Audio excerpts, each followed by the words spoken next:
And welcome back to Primetime Sports. I'm Randy Gardner, and joining us now, Clif Koons. Glad you could join us here today on the show. Morning. I looked over your resume here that you were telling me, Mr. Universe, Mr. America. I mean, tell me about some of these awards. It's amazing.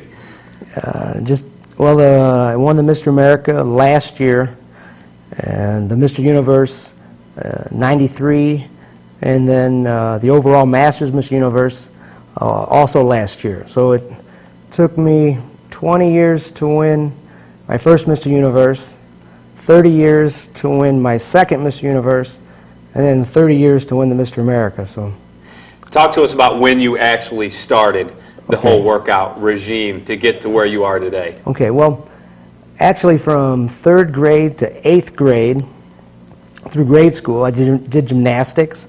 Then when I went into high school, they didn't have the gymnastics at the school I went to, so my older brother at the time was working out, so I basically was such a little guy and was from a pretty tough school, so I started working out more or less to defend myself than anything.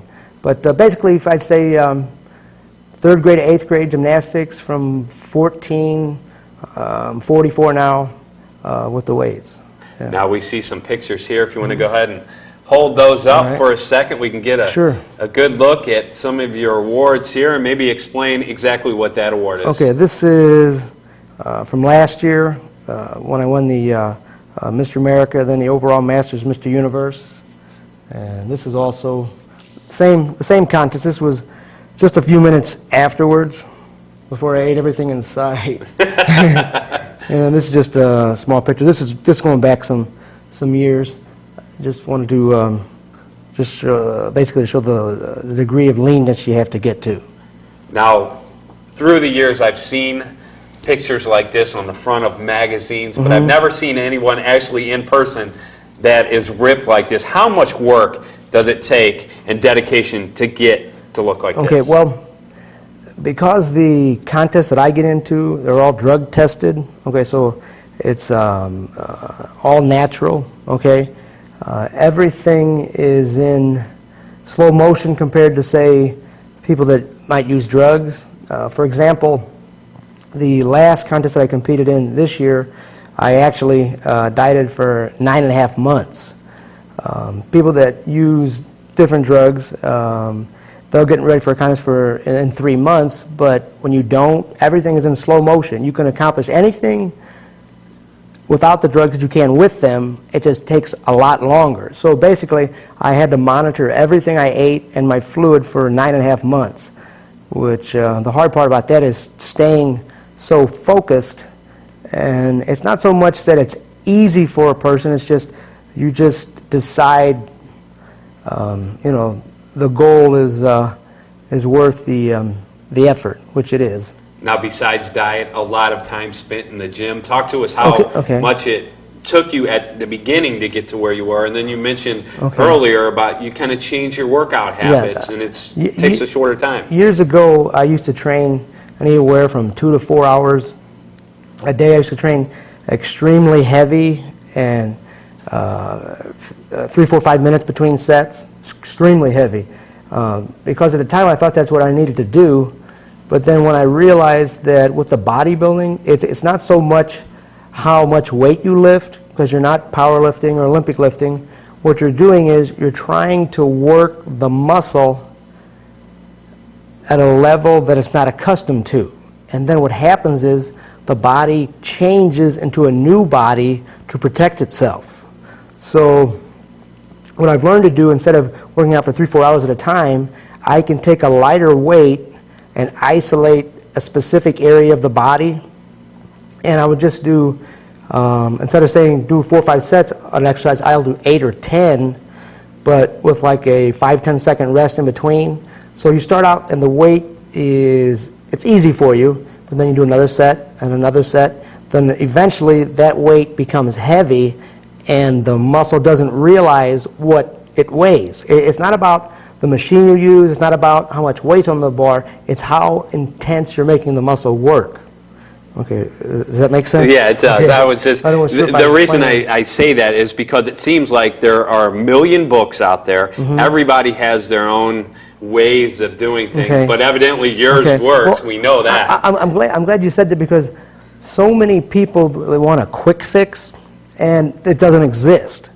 Especially we Americans, we want everything yesterday. But the truth is, there are scientific facts, just like everything. And the key is for a person that wants to get in shape is to become honest with themselves, completely honest. You can't sugarcoat, I'm chunky, I'm this or that. You have to just be honest with yourself, and then you have to, like anything, you have to go out and learn the actual scientific facts. And once you know these, then you just set a goal, break it up into small parts, create a plan, and you have to stay with the goal or the plan no matter what, even when, and it will, even when your mind plays tricks on you. A lot of times people say, well, my instinct is telling me to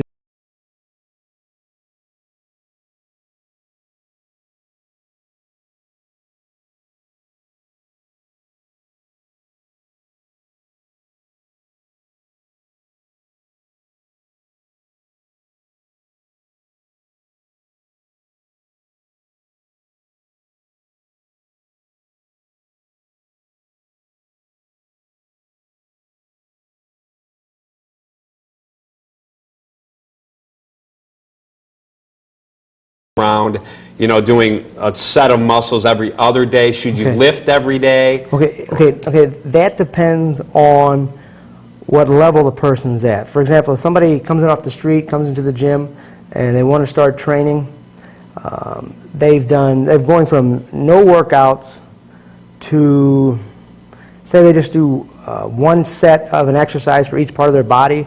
Okay, that is a higher workload than their body's used to. So what happens is it will change to protect itself and adapt to that workload. Once the body adapts to that workload, you have to increase the workload in order for it to adapt again. So the longer you do that, increase the workload, adapt, the greater amount of work your body can do.